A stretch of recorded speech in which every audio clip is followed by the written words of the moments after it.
Bonsoir à toutes et à tous, j'espère que tout le monde va bien. Donc tout d'abord, je voulais vous remercier pour tous les messages que j'ai reçus, notamment même dans les commentaires, par rapport à mon post sur TikTok. Donc aujourd'hui, je vais parler grosso modo de la procédure à faire. Donc comme vous savez, le Canada ouvre ses portes aux étrangers. Donc il vous donne l'occasion de venir ici. Donc bon, moi ce que je conseille, ce que je donne comme conseil, c'est de faire les étapes une à une, de voir dans l'horizon c'est quoi vos souhaits et ce que vous attendez de ce pays. Voilà, chacun a sa vision. Par exemple, nous, c'était pour avoir un meilleur avenir. Hein. Ceux qui me disent non, votre avenir est dans votre pays, je ne demande pas votre avis, j'ai pas sollicité votre avis. Donc chacun pense ce qu'il veut, chacun croit ce qu'il veut et chacun est libre de faire ce qu'il veut. Donc je vous ai pas demandé votre aide, je vous ai pas demandé que vous me dirigiez, voilà. Et je suis pas là pour influencer les autres. Moi, je suis là juste pour raconter mon histoire et offrir de l'aide à ceux qui en ont besoin, quoi. Donc, je disais que le Canada ouvre ses portes aux immigrants. Donc, il y a plusieurs moyens de venir ici. Donc, soit par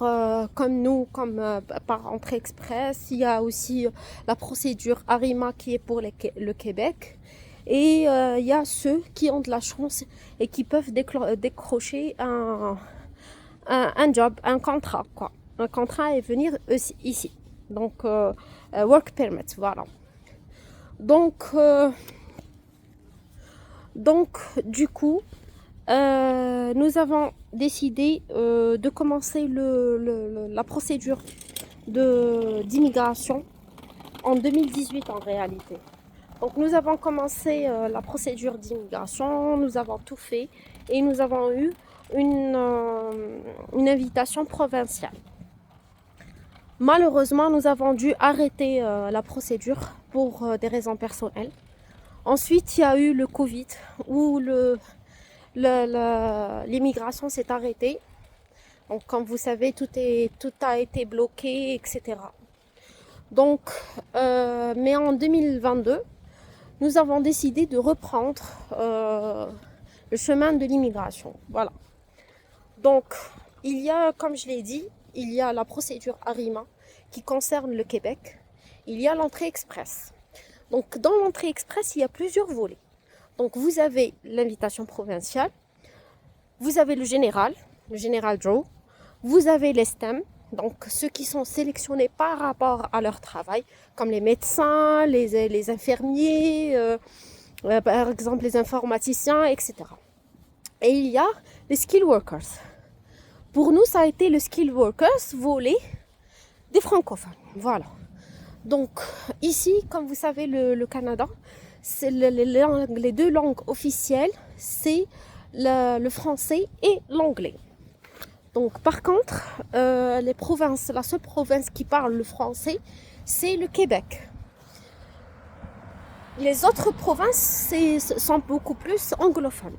Donc là, ce que veut faire le Canada, c'est de ramener beaucoup plus de francophones. Voilà.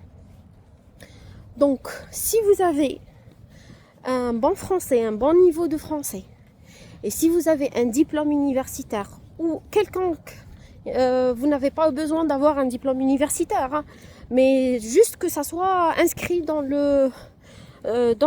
la liste des professions qu'ils ont mis en œuvre, qui sont mis dans le site, quoi.